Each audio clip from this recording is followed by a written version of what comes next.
Other folks that we have not heard from, do y'all have commentary? Hi, it's Flashes. How are you? Right poorly. Ditto. The time period I was referring to for the other listeners is called the Tilden-Hayes Compromise of 1875, which was a result of an election year between Tilden and Hayes. And it was like one of those 2000 election scenario where Gore actually won, but they gave it to George W. Bush. Well, the same scenario happened under the Tilden and Hayes election. So once I think it was Hayes who got the presidency, if I'm correct. Once that election was over, next thing that came in was the new establishment of the same old, which put black people back in their place. So that was the Tilden-Hayes Compromise of 1875. And also, I'm calling to say thank you very much for playing Dixie. I really, really love that version of Dixie. So that's it. Man, that is... I really do. It hits home perfectly. And I'm like, oh, my God, the imagery that it conjures up from the framework of ANTIBLACKNESS is just... That's the best rendition I've ever heard. Really, it is. We had listeners, they wrote me this week, no less. Seriously, they wrote this week. And it was a black female. She says she and her husband, that they too have grown to love the song. And that specific version, the one that I played at the beginning of the program this week. And they were trying to guess who was singing the song. And I think the female, she thought that it might have been some black people singing the song, and I think her husband, he disagreed. It is not black people singing the song. It's Hastings Choir in Georgia. There are many, many versions where white people are doing the slow version. I am partial to that one, but I do play other versions sometimes. But there are quite a few listeners who, even listeners outside the states, who have grown to like that song for whatever reason, whatever affinity. I did make sure to tell her that it is reported that black people made that song to begin with and white people took it. So I do just look at it as reappropriation. I'm taking back what is rightfully ours to begin with. So. Got it.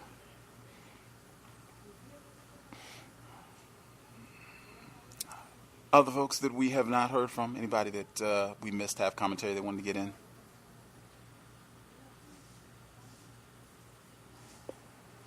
May I be heard? Yes, ma'am. Hello, everyone. Hello, Gus, and all the listeners and callers. I just had a comment about the Young Turks. Well, what they were saying about the politics in California, how when Proposition 520 or 508 or 420 came and people rallied around and actually raised money to stop that, and I'm so confused about racism in politics. I mean, other than the fact that I know it was racism in politics, I didn't know you could raise money to stop a proposition. So I had to note that. I was like, wow. It just speaks to their politics is so fraudulent and phony. And that's all I wanted to comment on. Thank you. So I'll mute my line. I did want to comment really quick on that. What they were talking about, what she was talking about in California, where they were saying that enforcement officers, and correctional officers, that they were raising money to oppose legalizing cannabis in the state of California, even though it seems like the citizens of California overwhelmingly, like more than 60%, they want to legalize. If you compare that with Proposition 8, right, when they were going to legalize marriage, or they were going to vote on legalizing marriage in California in 2008, and they blamed that on black people because gay marriage at that time was rejected. It didn't pass, and they blamed it on black people and said it was because black people didn't support gay marriage in California, that's why it did not it wasn't, it didn't become law at that time in 2008. I don't remember in any of the reports them saying that black people were fundraising and that they got, $100 billion together to get commercial advertisements and lawn signs and, all kinds of propaganda out to get their message that this is horrible and we can't have no gay marriage. I don't remember that at all. All they said was that the Negroes came out and didn't vote correctly. This, in my opinion, is what whites do when they want to mobilize and how they want people to vote or what they want to do with laws, legislation. I have not seen where black people have that sort of power in a system of racism, white supremacy. I think that's important to point out. I also think it's significant that with this, I still think, they can say all they want about that, I still think when they vote in California, it's going to pass. Cannabis is going to be legalized in California, probably some other states. It's on other ballots coming up later this year as well. I strongly suspect it's going to pass in California. The refined racists, they can be so slick about it and say, see, the racists, see what they're doing? They just want to keep you niggers. They just want to keep the dark people in prison and confiscate your property and money, which is true. They just want to continue doing all that. We, the good white people, we're tired of that. We're tired of locking up black people and dark people. We're done with that. Let's go ahead and legalize. We can all get high and right on. We can send Obama out and we can get high at the same time. Let's go ahead and legalize. And if you've seen any of the statistics, I know they said in Colorado that it has not reduced the number of black people that are being locked up in Colorado State. They don't have numbers yet in Washington State. I do not think it's going to impact that at the end of the day in terms of... Totally agree with you. I live in... Hang on a second. I don't interrupt folks on the program. That is something I do try to stick to because I don't interrupt people when they're talking. But that's not going to impact black people being incarcerated. That tends to be one of the major selling points when they talk about legalization. They might do whatever with the propaganda and the ads. At the end of the day, if you watch what happens in November, you can bet Donald Trump, I suspect he's going to win. Legalized cannabis is going to happen in California and other states. I will pause there. Before the male caller that was going to hop in, did we miss anybody? Is there anybody with us who has not been able to comment at all? Anybody that we haven't heard from? Okay. If you all have not commented, it's something you want to get in that's not related to workplace racism, you should do so. You should get your hand up like right now before we get to workplace racism. The male caller, proceed, sir. No, I just wanted to concur with what you said. I see it going on around me with all of the cannabis shops that are in the black community. So I suspect that is what will happen once it becomes legal.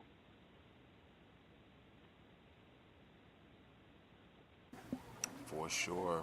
I forgot as well, I think the male caller that was talking about the population statistics, I think Pam had commented on that.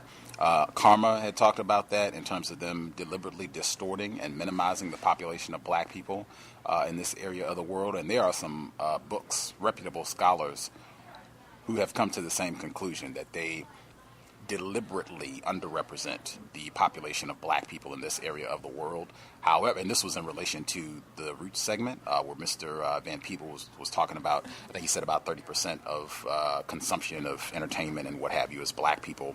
I also have seen a lot of statistics over the years that black people do consume a lot more television than other groups. So it could be multiple variables as to why that is, if it's accurate at all. I think we've all concluded that as well, that there are a lot of lies with those statistics. Racists lie a lot. The person called in from a block number, if you had commentary, if we haven't heard from you. Yes, good evening, Gus, and good evening to all the other callers and the listeners. And my quiet situation is precarious right now. I just wanted to add before workplace racism where we are on taking this little place that I live in and voting our way out of this situation. I'm trying. I've been trying to do that for 2 years. I've been studying how they do that. I cleaned up the elections office, and not all of them, just some of them. And I'm 99% confident. And yeah, people each year, I found out who's voted twice. I know the software is not perfect. I know exactly who votes twice. I know exactly who votes who shouldn't have voted. But, it's 99.9% accurate. I audited myself. I speak to the lawyers in Austin. I'm pretty good with the the elections that come out of this office. So, saying all of that,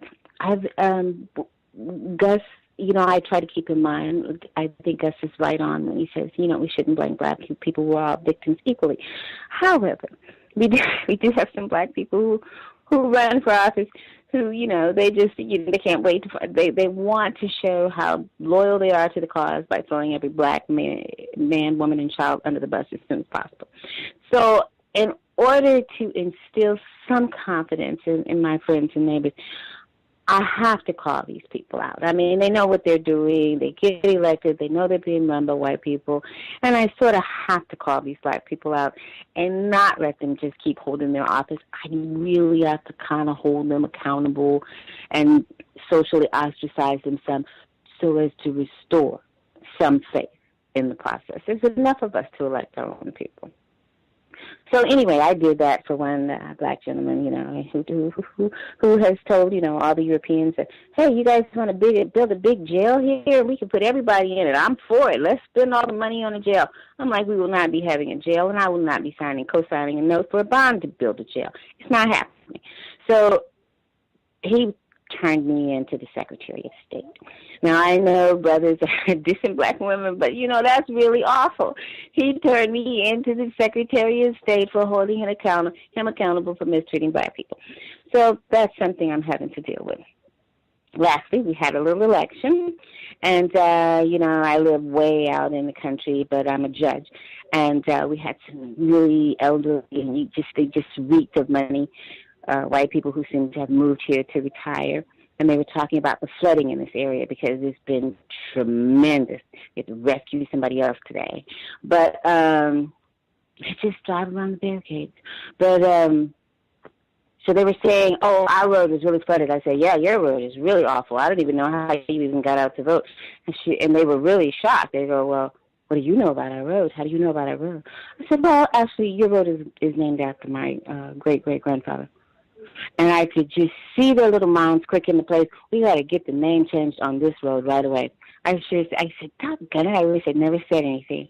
But anyway, those are the two things with the election that are going on right now. But I've already figured out how to get the black guy out who keeps selling us out. And it's got to be done. I don't know how to get around not doing it. Thanks. What is the process of turning you in? Like, what is it to the state attorney? Like, what is that turning you in for? What? Like for a violation of some sort, or? Oh, they've been trying to turn me in for just taking an extra deep breath ever since I started this. But you just call the Secretary of State and you go, well, I think that Karma was trying to influence the election and trying to tell people who to vote for because she wouldn't let them vote for my side behind. So that's that. I was not being impartial and just saying, well, vote for someone who has some integrity or vote for this guy who's going to throw you under the bus again. Because that's what we do. That's what we do. We they tell us you have to be impartial. I'm like, are you crazy? This guy is a psychopath. How can you be impartial? You need to let the electorate know so that they don't choose him again. I mean, they don't have any idea. They're out there surviving every day. At least they think they're surviving. And then they tell him exactly what he voted for. He voted that black people are in any places to vote. He voted that we need to spend all our money on a new jail. He voted that we should have a landfill where we live. I'm like, we keep voting for these people. No, I just told everybody, no. If you want to keep going the direction he's going, then go ahead and keep him there. If you don't like that direction, put somebody new in his place. Fascinating. Throw him under the bus, that is a metaphor, but fascinating. Oh, it is. I'm sorry. I'm so sorry. No apologies. All working to get better. We will keep updates as all of this continues to proceed. That is a new one being reported for trying to, unduly influence voters. You're supposed to be an impartial participant in this process. Fascinating. Did we miss anybody? We have about 15 minutes before we get to workplace racism. So if you think you have something that you want to make sure you get in before we get to workplace racism, you should check in now.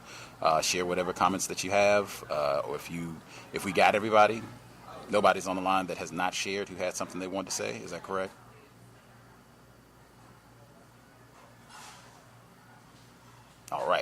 Anybody have a second comment? If you already spoke, if you had something else that you wanted to make sure you shared, feel free.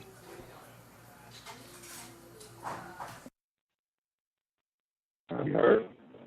Your line is breaking up a tad, Thomas in New York. This is better. I think so. Yes. I had want to make a comment about a news report that came out about a so-called superbug. I don't know if you're familiar with it. Have you seen that, Gus? Is that the one where they were talking about, I think this bug is supposed to be resistant to antibiotics? Is that the one you're talking about?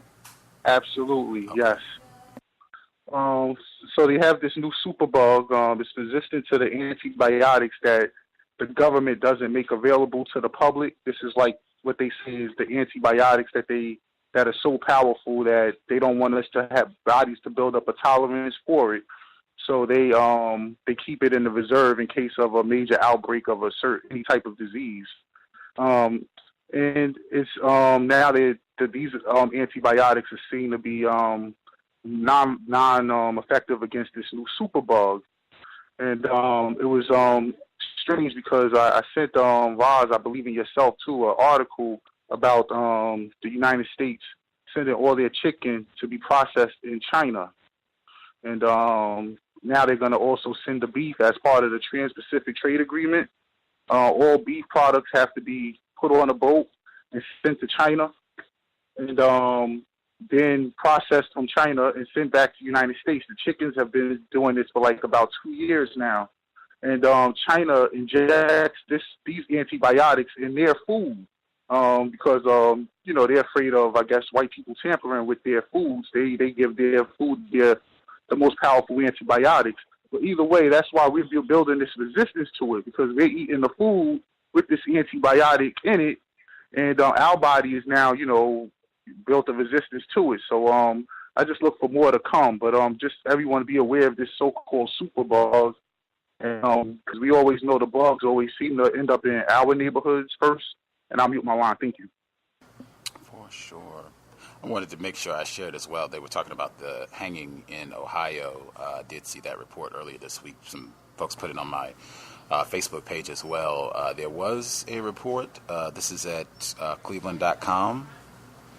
The report is titled, "He Wasn't Lynched. Wife of Man Found Hanging in Beechwood Tree Outraged Over Pictures of His Body Circulating Online." I'm not going to read the whole thing.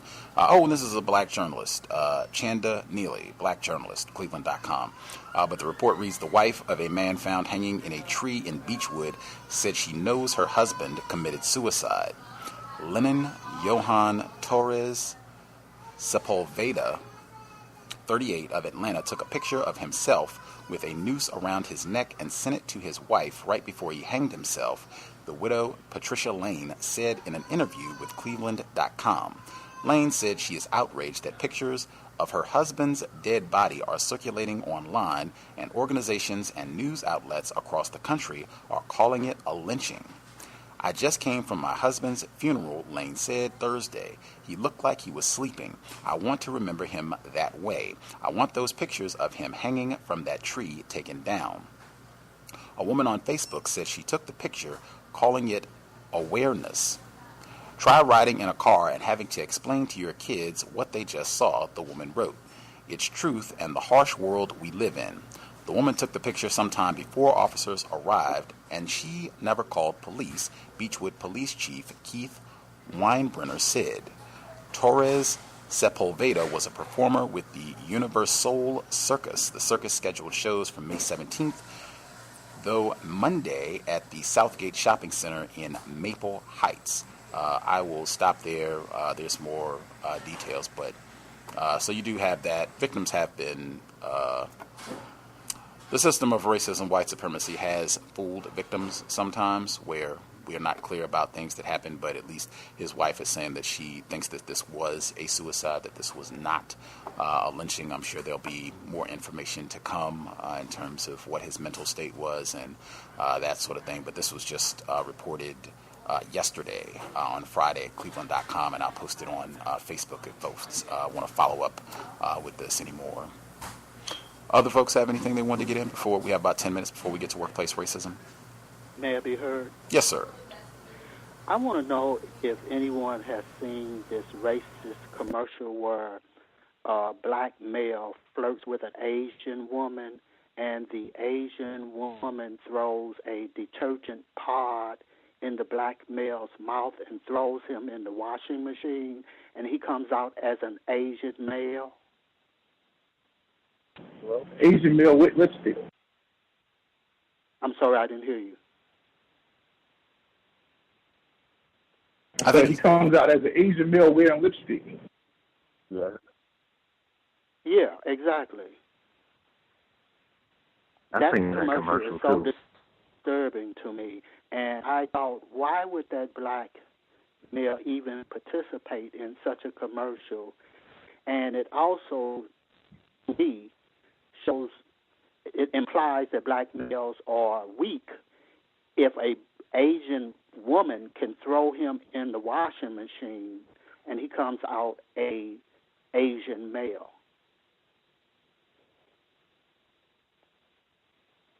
And I wanted to know if anyone else has seen it. It sounds like you have seen it. Have you seen that? I've seen it. I've seen it before. I saw it. It was posted on my Facebook page many, many times this week, and the New York Times did a report about that as well. I posted that on my Facebook page yesterday, where they were talking about it, and the detergent company, they responded and saying that they were, I don't remember the exact word that they used, but they said that they were trying to be provocative. They were trying to be controversial with their ad, and they mentioned the fact, which I did think was important, that there was a similar commercial done. I think it was an Italian laundry commercial, which I do vaguely remember, that was done some years back that was kind of similar to this report. But you can, if you go to my Facebook page, you'll see it, the New York Times, where they talk about this and a lot of the response that people have had to this commercial. Yeah, and the Italian one, they throw an Italian man in there. He comes out as a black guy who's all cut up, and the white woman's all sexually intrigued. Yeah, both of them attacked him.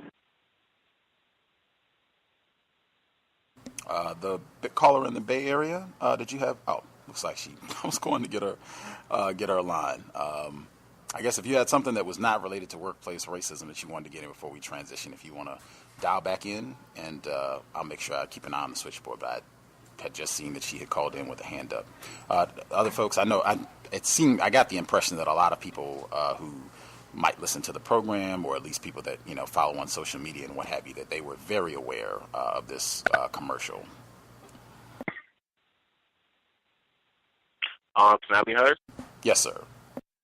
Yes, I just wanted to contribute that I saw an article recently on Black Talk Network about President Mugabe and the fact that he had released all the female prisoners in the country except for a few that were in jail for like murder and really, really strong charges. They said that in the article for male prisoners, Mugabe pardoned all of those who are under the age of 18, regardless of offenses committed, and those over the age of 60 who have served 2/3 of their prison terms, and all inmates in open prisons.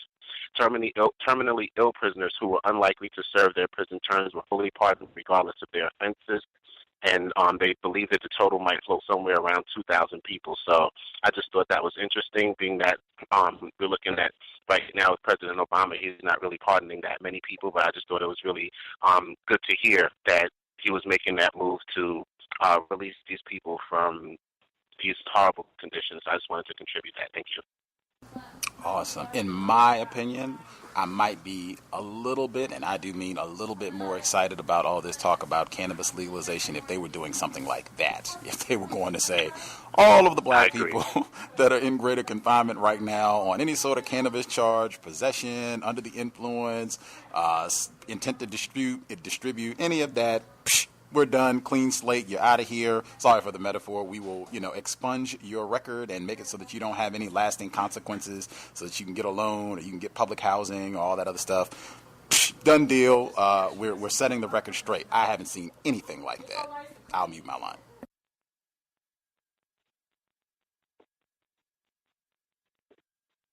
I agree. I thought that was just a good example of what an amnesty program would look like, and it's just interesting guessing that an African leader would do something like that in this day and time.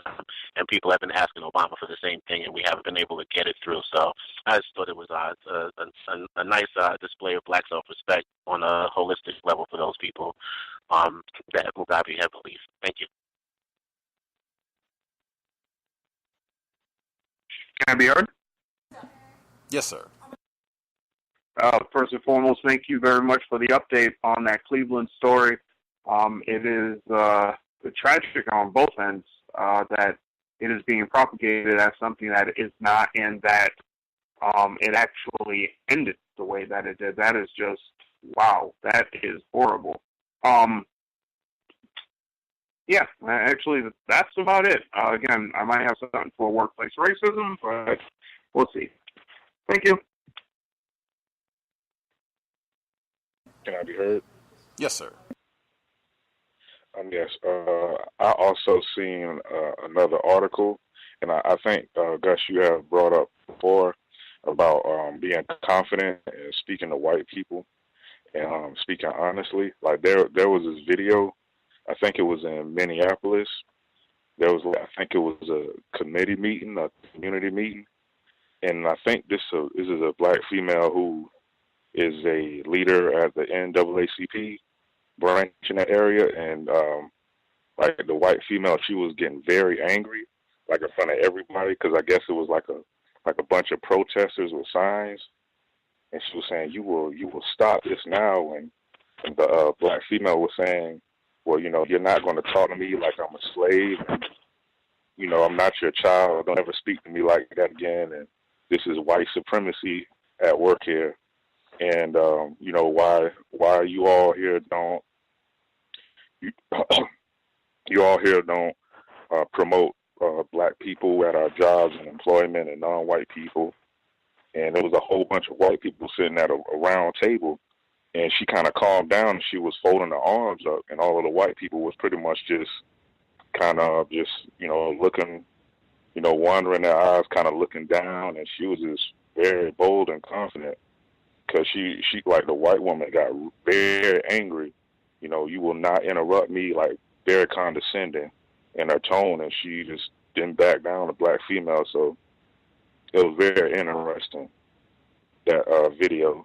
It was something in Minneapolis. I can't remember the female name, but it's very recent, sometime this month where it happened. So she used the term white supremacy, and she was just saying, all I see is white people sitting in here. So she was very confident, and it was very interesting. So that's pretty much it.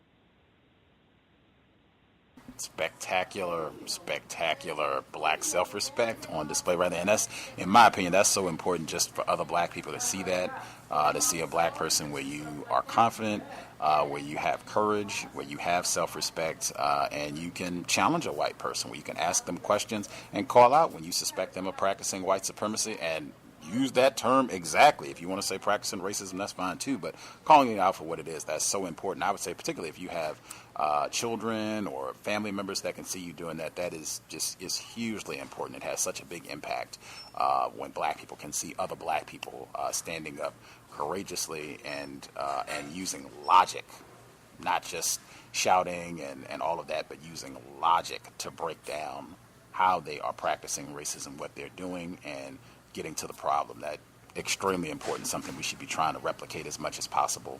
We have about time for one. Oh, see, people waited until the last minute to call in. I said that. I've been saying it the whole time. We are kind of at workplace racism, so I don't really feel. I'm just going to get our Bay Area caller just because I'd seen her hand before. I don't know if she got dislodged. Call in the Bay Area. Did you have a comment before we get to workplace racism? Oh, no, I was waiting for workplace racism. Outstanding. We will transition. Workplace racism. The number is 641-715-3640. The code 564943. pound. Press star 6 if you would like to participate. This is our last Workplace Racism on Saturday. Again, this segment will be moved to Thursday, 8 p.m. Eastern, 5 p.m. Pacific, so it'll be on earlier.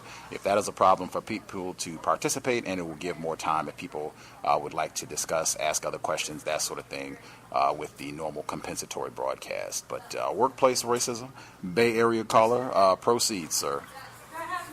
All right. Greetings, guests, and to the rest of the callers. So in one of my classes, for our final, we have to make something that expresses an ideology, which is basically some of your beliefs on something that's going on around the world. For example, hunger, like medical health, and problems with money, protection against violence and crime, and also access to clean water and sanitation, things like that. And I decided to do a speech based on freedom for Black people and freedom from mistreatment and discrimination, aka racism, white supremacy.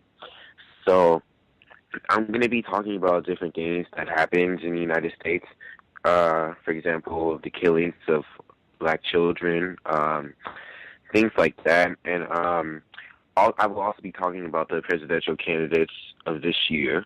And yeah, that's about it. And my goal through this speech is to get more people to better understand what the system of white supremacy is and how it actually works. And that's all I wanted to share for now. And thank you for letting me call in. Wow, that is brilliant. That is outstanding. Once you get done, I'm sure I can speak for myself. I would really appreciate the chance to kind of hear how the final project goes. Do you have to do like a presentation, or is this just going to be like a written project or something else?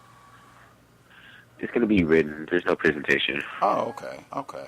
Well, I would enjoy reading it. I'm sure we have some other folks that would enjoy reading it as well. But that is awesome. Does your teacher have to like pre-approve, or does she have to like look at a draft of this to make sure that you're, doing something that's going to be acceptable? Well, she never mentioned anything about that, so I'm pretty sure she will be okay with it. Okay. Wow. I know it has been my experience, and I think Dr. Umar, some of our other guests, they have talked about just in a classroom setting how sometimes if you are talking about racism or talking about problems that Black people face, that sometimes it can be difficult in terms of teachers not grading you in a just manner. They will try to take off points if you're just being accurate and using terms to describe what's happening to Black people, that they will try to not give you a good grade and try and say that you shouldn't talk about this, or you should talk about something else, or you shouldn't make it so harsh, that sort of thing. So just kind of be alert that could happen, because I've experienced that personally, and we've heard from a lot of Black people where they've ran into the same problem, where it'll be students that normally make all A's, now all of a sudden they get a C on a paper where they decide to talk about racism. Right, I will be better aware. May I comment on what he just said too? Yes, sir. Just I didn't hear what the student. I didn't hear what you said. Our student in the Bay Area. What was your response, sir? Oh, I just said I will be better aware of this. Thank you. For sure. The caller that's going to do the prayer at the end. You said you wanted to respond, sir. Yeah, I just wanted to say something to the student in the Bay Area to wish him well on his assignment, and also be prepared to be isolated from other students or your colleagues in the school setting once you decide to be totally candid in your dissertation or your presentation that you provide, because that situation in school is your workplace racism experience, and so be prepared that other students may isolate themselves from you because they do not feel comfortable or will not feel comfortable talking about racism, white supremacy, even though they're subjected to it. All right, I will be better aware. I'll be prepared for this. Thank you. Now, also, Gus, can I also share my commentary that I wanted to bring up regarding the Saturday, May 14th compensatory call-in, where Corman asked a female caller who worked in human resources, why do white people always hire black people in human resources? I too worked in human resources, and the female caller who responded to Carmen was accurate in her responses and her answers. She was totally on point. Black women are not afraid to speak up in human resources in the workplace, and that's why white people hire them. Black women are not afraid to handle the tough situations. Black women are made to be the messengers of bad news for white people in authority. White people in authority hire black women in the event that they need someone to blame for policy violations. There is a pattern to hire black women in HR for the illusion of inclusion that black women are in management positions to give instructions within the workplace. Black women also put in HR to do the undesirable work without getting the financial compensation that white people gain. As a black man, I am put in my position for the illusion of inclusion without getting financial compensation. I'm the token black male in my department. And I do understand that I can be targeted to be fired in the workplace, plantation, at will, at any time. Also, too, what I know that black people have to practice believing in their intuition and instinct that white people are inherently racist, because we are conditioned to believe that there are good white people, by white people, and black people in the workplace. We are constantly deceived by white people because we believe there are some good white people. Black people need to practice believing their instinct and intuition about the white people in the workplace and the racism, white supremacy that goes on. White supremacy has deceived black people into believing that white people know what's best for us. And that female caller who gave her answers to Carmen, she was accurate and on point with her responses. I see it every day.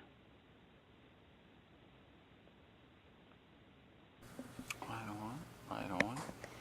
This conversation came up, I think, maybe a month or so ago, where I think it was Karma V. They were talking about human resources and why they employ black females in those positions, and it was kind of towards the latter portion of the workplace racism, but this was just within the last month or so that this conversation took place. If you all had comments on what we've heard thus far, comments or questions, feel free to dial in. If you have your own situations with regards to workplace racism that you want to share, you can dial in with that too. The caller at 6698 should be with us. If you have something you want to add with regards to workplace racism, you should be here as well. Hello, can you hear me? Yes, sir. How you doing? I'd like to thank you for taking the call, all the callers and listeners. I have a story that happened at my girlfriend's job. Is that okay if I can tell that story? Oh, yes, sir. Okay, well, my girlfriend, she works at a nursing home, and most of the workers that work there are white. And she told me about this story that happened with this black lady. So this black lady, she was always getting into these two racist white ladies, and they will always bicker with her and draw a conflict to her. And she kept giving in to it. She kept arguing back, and that's what they was wanting her to do. So after that kept going on, the lady's been there for like probably 10 years, and the white lady's been there for a while too. And they kept going at it, and then these two white girls, they took it upon themselves to do a background check on this black lady, found something on her background, and then they reported it to the superiors, and they got the black lady fired. And that's crazy because they didn't care that the lady had bills to pay or any kids to raise.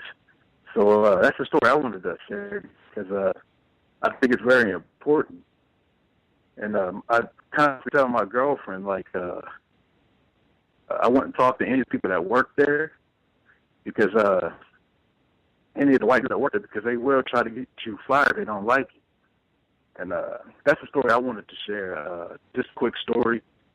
I I appreciate you for taking the call, and I'll mute my line. Thank you for sharing that. And I've been reading, they have been saying that that's one of the things that they're trying to reform to address racism. They'll call it getting rid of the box on employment applications and what have you. Have you been arrested or convicted or something of that? If you've got some sort of criminal background that might exclude you from employment, trying to get rid of that, so that's because they acknowledge that's one of the ways that they practice racism. But I mean, just that right where you're already on the job, you have been hired, you're working there, and then they go back in a retroactive manner to say, oh, wait a minute, you have some sort of criminal violation. Boop, that's going to be our excuse to terminate your employment here. That is the tackiness of racism. And none of us, there should be no expectation that we are, as I think the previous caller said, that you're safe on the job, that you can, relax, and that you are above being terminated. For none of us, and particularly anything where you said, I guess there was some sort of bickering where she didn't get along with some of the white people there, or they were trying to pick at her or something like that. Really be mindful. You do not want to have any sort of running conflicts on the job with a white person, because they are going to have a network of people who can harass and who can cause you all sorts of difficulties on the job. If you don't like that person, that's fine, but you don't want to make it some sort of ongoing thing where you all just come in every day and trade insults or that sort of thing, because frequently, I would say most often, you're going to be the person that ends up losing. They're going to have other powerful white people on that job that can help them out, that can ultimately get rid of you or just make things really, really unpleasant for you on the job. You're probably not going to have that resource. So I would be really make an effort to minimize and just not be involved with those sort of conflicts. Just be courteous, go about your business, and, just keep it focused on what your task is. Yeah, when she told me that story, I told her, don't talk to none of them people there, because my experience in the work field, most of the people that start drama and conflict are the white ones. They always gossiping, they're trying to get you into it and try to get you to say something bad about a person, and, the person that they're talking about will walk in the room, they get all quiet, and then they sit there and start talking about that person again after they leave. So that's my experience, and I keep reminding her, don't talk to any of them people there, just do what you got to do and go. That story right there, that just had me thinking. I'm like, they really took it upon themselves to do a background check. You know what I'm saying? I don't know if she had something in her background before she got hired. I'm pretty sure after she got hired. And I heard this bickering was going for some years, too. So, they finally had found a way to get her up out of there.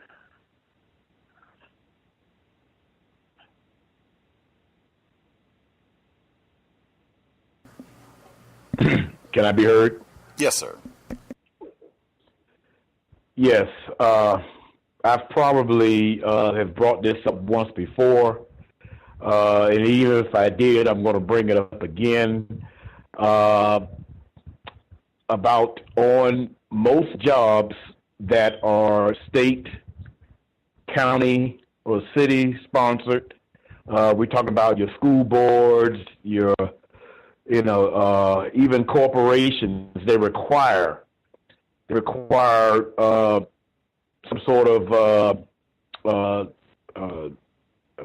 lost the track of the word, not credentials, but courses that you have to take in order to get promoted, or just keep your job. And what I have been witnessing is a lot of younger non-white black people, and I would say especially black males, don't go about the means of making sure that they complete all of those assignments in order to get their promotions, in order to get even to stay on the job in some cases. For instance, with the school board, when you in the state of Florida, you have to pass a test in order for you to be a permanent teacher. You don't want to stay as a substitute teacher. You want to be a permanent teacher. Same thing in the field that I do in my retirement as far as being a coach. They certification, that's the word I wanted to say. They have certifications that you are required to complete, to go into and complete. It requires some reading, whether you're online or whether or not you have to get your hands on a particular book in order to study, in order to do it. And that young person, as a young, non-white black person, you gotta do those things, because you just make it easy for racists to harm you, to get you out of employment, to when you go into the office looking for some sort of raise, you don't get it. It'd be easy for them to point, okay, well, you didn't get this, you didn't get that certification, and your certifications is what carries you to different areas that you may want to go into, and so it's very necessary to do it. And as I say, I am seeing it more and more, and I'm getting people coming to me about it. That in a lot of cases we don't get that done, and so I mean it's like before I retired, I was talking with a younger non-white black person that was young enough to be my offspring, and was saying, hey, look, they can fire me and you anytime they want, but don't make it easy for them to do it. Don't make it easy for them to do it. Go about the means of making sure that based on that handbook, that employee handbook, that you're doing all of the things that you're supposed to be doing. So when they call you in an office, they have to come up with some other strategy in order to harm you or mistreat you in some sort of way. And that's basically is my workplace racism as far as prevention-wise, to lower the percentages. Like Mr. Fuller said, when it comes to in contact with law enforcement, you may do all of the right and correct things and still may get killed. But by you practicing some sort of codification, you lower the percentages, is what I'm saying. And the same thing when it comes to the people activity of employment. Thank you for listening. May I comment on what he just said? Yes, sir. Okay.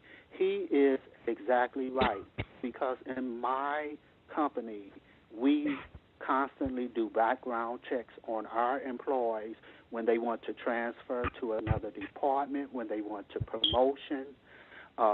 If instances where they have bad credit, if it's tied to a position that they're in, they won't be able to get the job. They won't be able to promote. They may even lose their job. They have to take courses to continue to stay in that position. They check social sites and ask for social sites that employees are on to see what they are engaging in, what types of activities. There are sort of certifications that employees have to constantly take. In the past, they didn't have to take that. They look at driver's license records to see if you maintained your driver's license in good standing, if you're in a position where you may need to drive. They look at all types of law infractions. So he is exactly right. And we as black people are not prepared for all of these refinements that white people are doing to maintain racism, white supremacy, because we're not being taught. And at every opportunity, I tell the people that I know, specifically the black people, be sure that you have, if you're going for the job, it is important to keep your credit intact. Be sure that you find out what certifications and courses you need to have, what driver's license infractions you need to take care of, because we are being purged from the workplace. I would like to just give one quick example of what I'm talking about. There's a young black male that I work with, very ambitious. I mean, he gets in a van and take van loads of teenagers, black males, all over the country. The 7-on-7 tournaments, to camps, and these particular ventures are assisted factors into getting recruited and going to college on an athletic scholarship, which in turn enables hundreds, thousands of black males to go to college at the expense of their athletic talent. They're transferring it into funds to be able to finance their way through college. And he does this. He does this to the level to whereas when the college scouts from all over the country literally come to places where he is employed at, and they don't come to me. They don't come to the head football coach. They come to him for that to find it to get the. But yet he does not have his teaching certificate. He doesn't have his teaching certificate, and so it makes it easy for them to get rid of him or remove him from being a coach. And remove him from being a coach very easily. And all of this very vital and important work that he does, and unfortunately, it's something that is common as far as even in my experiences, let alone talking about people who've shared with me examples. And these are things that are immediately doable that we can do on a daily basis personally, which would make it tougher for white people to mistreat us. And that's the reason why I brought it up. It's something that's doable. Thank you. Absolutely. Extremely important in my view. Just being cognizant of that fact so that you don't relax. Don't think, hey, whatever your position is, whatever your salary is, no matter how many years that you've been working there, just make sure you do all of those little things. I know I've heard Mr. Fuller even talk about this in terms of just making sure that you're on time. I think some of you all have commented when white people wanted to get rid of a black person on the job, they didn't even say anything. They just let the person, and maybe they ended up being late 2 or 3 times over a 2 or 3 month period, and then it was just up. You haven't been very punctual. You were late on April the 28th, and then you were late again on May 13th, and then you were late again on May 25th. And we just can't have someone who's going to be showing up late, regularly. And they might not even compare or show you or how many times other people have been late over that same course of time to just be, you were late those 3 days, so we're going to get rid of you. So absolutely, to just try to do as much as you can in terms of the things that you can control. Certifications, retired firefighter was talking about, being on time, that sort of thing, completing assignments, any of the things that you can control to make sure that you have taken care of, to make sure that you are not putting yourself in a position to make it easy for them to cause you trouble or terminate you on your job.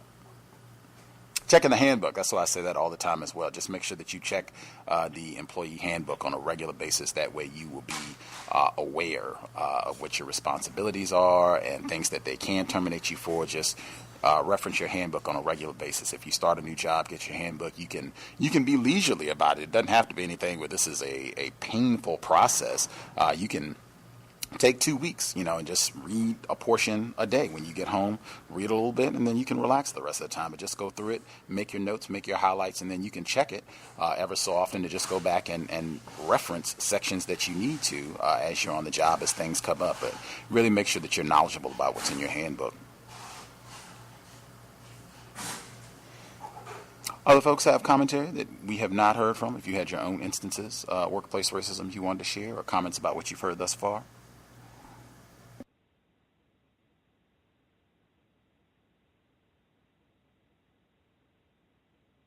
May I be heard? Yes, sir. All right. I went in for my 90-day review after being hired on to the company, which I've been at for about 9-10 months now. And it went well. It seems that my experiment in kind of reserving my ambitions, my natural tendency to be, they call it a loud personality. I truthfully believe it's confident, a natural ability to be confident and to feel good about my confidence and to feel good about myself. my really, really kind of suppressing that and pushing that down, I've noticed individuals who were very hostile to me in the beginning. They weren't what one might say overtly hostile. They didn't call me names, but their attitudes towards me were very venomous and very, very negative. Even when they had to deal with me, even when I approached them without any type of malice or what have you, their response to the group leaders were, well, he's very confrontational to me. He doesn't respect me. He doesn't, basically I don't bow to them. And I don't bow to them. I still don't bow to them. But keeping my confidence a little bit more subdued, when I went in for my 90-day, I was told that I responded well to the criticisms which were lobbed at me 60 days ago, that I was a little bit loud, that I wasn't approaching, quote, leadership correctly, and that they were very happy that I had, quote, taken that criticism well. And so I figured that this entire time period, they wanted to see if I was going to give up my confidence in my ambitions. And when they saw that, oh yeah, well, we think that's what he's doing, they were very happy. Now, when I first started working there, I was quite intrigued because something happened at this job that happened to the last job that I worked. My first couple of months, I had individuals who were native to the town that I moved to, telling me that, hey, well, just suddenly, out of thin air, we were talking about something, and then, hey, back in the 90s, the Ku Klux Klan tried to hold a rally here, and the people of the town chased them off. And the first time that happened to me, when I first moved over here, I was shocked. I was like, okay, well, that's cool, that's awesome. Glad to hear that. But 2 years on now, I realize that is their way of trying to say, well, we're not the Klan. We're not racist. So, you should not be worried about it. Well, the fact of the matter is, I realized that, yeah, they're not the Klan, but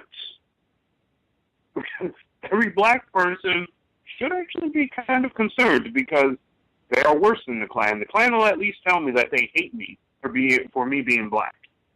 These individuals do not want to admit that. And that led me to realize that the reason why they chased the Klan out wasn't because they fundamentally disagreed with them. It was because they didn't want competition. They just did not want competition. And so, as time goes on and time goes forward, I'm weighing my options and seeing what I can do about the situation. But unfortunately, it doesn't look like, around here at least, I'm going to find a job that doesn't have this type of dynamic with it. And indeed, from what I'm hearing, of course, wherever I go, it's going to be there. But nonetheless, hopefully sometime in the coming future, I will be able to find a job that is much more, it fits more comfortably with my ambition and my goals. Until then, I'll always have the cows. So thank you guys very much. That is hilarious. Well, can I make a comment? Yes, sir. Yeah, I don't think that was I think when they tell you that they chase the Klan out of it, this is how I would take it. They'll be telling me that, oh, y'all got the Klan around here, huh? You know what I'm saying? That was like we chased the Klan, so they're not too far away, huh? I think that was the one. And hey, got the Klan down here, bro. So, we chased them away, just to let you know, you got them down here, because that's just how I would see it. And I'll mute my line. I didn't see it like that, but thank you for that. Being from close to here, I do know there's a lot of Klan around here. A lot of people don't realize it, but oh, absolutely. Well, thanks for that. I'll keep that in mind. They also told me a couple of racist jokes when I first at both of these jobs. One of them was, why don't black people dream? Because the last person that had a dream, we shot him. But they didn't say we, they said, well, white people shot him, which of course was Martin Luther King. My response to that was, well, why don't white people dream? Well, I don't know, because psychopaths don't dream. So, tit for tat. But thank you. I mean, Malani. May I comment on what he just said? Yes, sir. I want to go back to what he said, and it goes back to what I said that we don't often do. He said that they told him that they were not the Klan, but in fact they are the Klan. They were telling him that they are the Klan. But when we don't listen to practice believing in our instinct and intuition, we believe that there are good white people. In their commentary to him, they were already telling him that they are the Klan. They've just learned how to refine and maintain their system of racism, white supremacy under deception. But if we start to believe and listen to and pay attention to our instinct and intuition, white people are the Klan in the workplace. We have gotten out of believing and trusting in our instinct and intuition, and we become relaxed in the workplace. And when white people say something that makes us smile, makes us laugh, we believe that they are good white people. And I'm here to tell you there are no good white people. They just are refined in their deception to black people.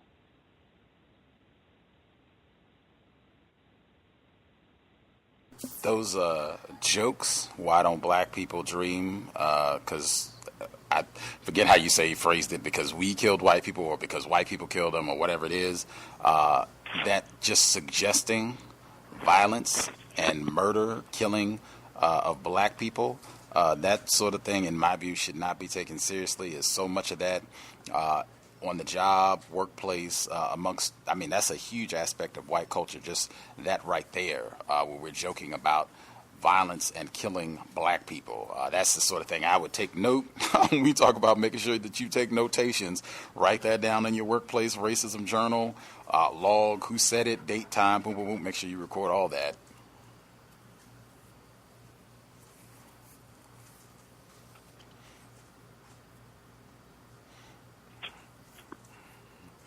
We have about 5 left in case folks had anything else they want to make sure that they get in related to what we've heard already, or if you had your own instant you wanted to share. Can I be heard? Yes, sir. Yes, I had a workplace update. I've been talking about this is Vasa, my company opening a location in Arizona, and from what they've been having, like these little fact-finding trips where they've been taking different groups of people that are interested in relocating to Arizona, out to Arizona over the last few weeks. And I think there's another set of people leaving this upcoming week to go there too, to see the facility and kind of get a feel for the surrounding area and potentially where they would look to stay.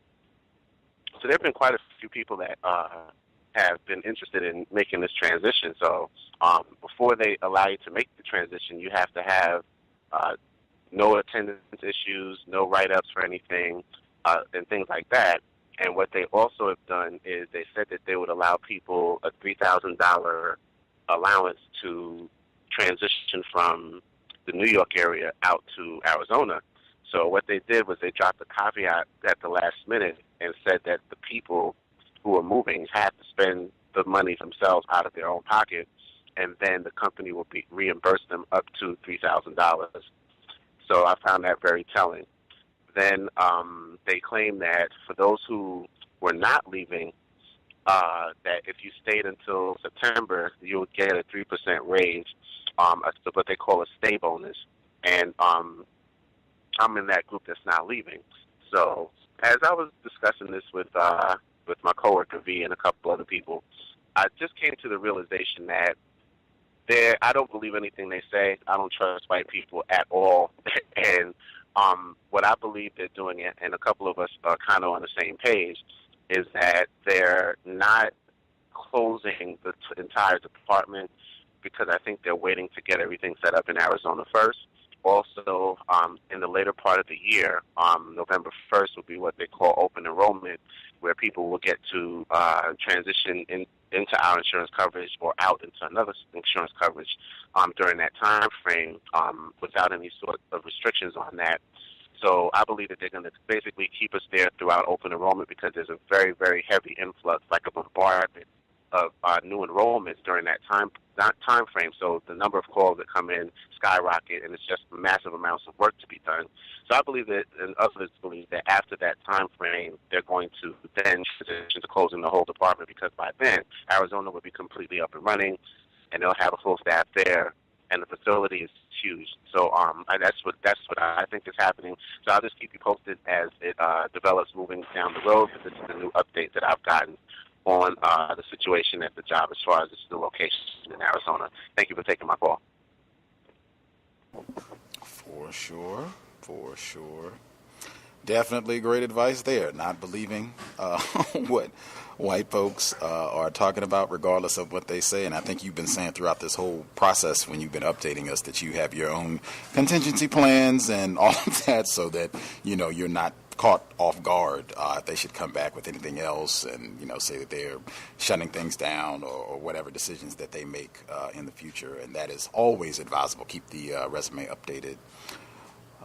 Absolutely. And I was going to say, too, what I've been noticing is there's a lot of people that have been leaving on their own. And normally when people are transitioning out of the company, they'll usually tell you a week to 2 weeks in advance. They'll put out like a little email saying that their last day would be such and such a day. But what I'm noticing, and also V works with me, she was noticing the same thing, is that most of the people who have been leaving, at some points it was like 2 to 3 people a week that were transitioning out of the company. And what they were doing was they were waiting till the day that they were leaving. So they'll just say, oh, today's my last day. And we've been getting a ton of those. So I'm thinking this upcoming week there'll be a lot more of them. And all I said is those who are leaving now are probably the smarter people, those who are choosing to stay but are aware of what's coming, like myself, and they already have a contingency plan. And then you have quite a few people who just think the company is wonderful and everything, the plantation is going to continue to function and the white man's not lying to us. And I said, yeah, that's it. I always say the plantation is transitioning. And for those who are not psychologically prepared, they're going to wake up very rudely. And I've seen this happen in other companies. So when it comes to not trusting white people, they are the greatest liars that have ever been planted on the planet. Do not believe a thing they say. And what I've found is the vast majority of times when you hear specific rumors about things that are happening within the company as far as decisions being made that will affect the daily reality of those people at the bottom, they tend to be true, and they'll just lie to you and tell you not to believe the rumors until they've got their plan in place. Absolutely. And usually whatever they say, go the opposite direction in your belief because they're probably lying to you and it's 180 degrees from what they're telling you. Thank you so much. Absolutely. I would also say for any of the folks, I would hope that it's not Cal's listeners, but, I will not lie to myself. Anybody who has white co-workers who you think are your friends, it's been my experience when they have these type of shakeups, or even if it's not anything as major as, the company's going to shut down or, we're moving to Istanbul, even if it's not anything as big as that, just important, pertinent information that everybody else in the company doesn't get until, maybe next month, maybe July or August. Your white friends, it's been my experience that those white people, a lot of times, they will be sharing that information amongst themselves where they will know, but you don't know until way down the road. That's been my experience. Anybody, if you have white friends on the job, you can pay attention to that yourself to see if they are withholding information, if there end up being times where they know things before you know something. And they didn't share that information with you. And maybe you can ask if that's your white friend, hey, Robin, John, we just found out such and such in the meeting, and, you said that you found out about this, way back when. I thought we go out to lunch, and, we've done parties and all that stuff. How come you didn't share that information with me?" And see what they say. Anywho, that we pretty much did our three. We should be here on Monday just because it's a quote-unquote holiday, and I suspect that a good number of folks will not have to work on Monday. If you're going to be out acting nutty over the weekend and all that, remain codified. You do not want to put yourself in a dangerous position. I know for people in the States, they tend to have increased sobriety checkpoints and what have you, where they'll have enforcement officers, Daniel Holtzclaw and the like, out to check you and verify you got your insurance, driver's license. They might make you, take a breathalyzer or anything like that. Washington State, I don't know. It might be even, are you under the influence of cannabis? Do you have anything in the vehicle? That sort of thing. Just be codified. Don't make it easy for racists to terrorize you and cause you a lot of unnecessary problems. Stay codified even if you're going out to have a good time. If you have questions, problems, feel free to drop an email. untiljustice@gmail.com. I think there was a female caller who said she was going to email me. I'm not sure that I got it. I did keep an eye on my email during the broadcast, but I haven't really seen anything. So if you sent it, maybe if you want to send it again or whatever the case, but I'm not sure I got it. I got one from Lashes, but I don't think I got one from the other female caller who said she was going to send something. Anyway. Gus, I had a quick question for you. Yes, sir.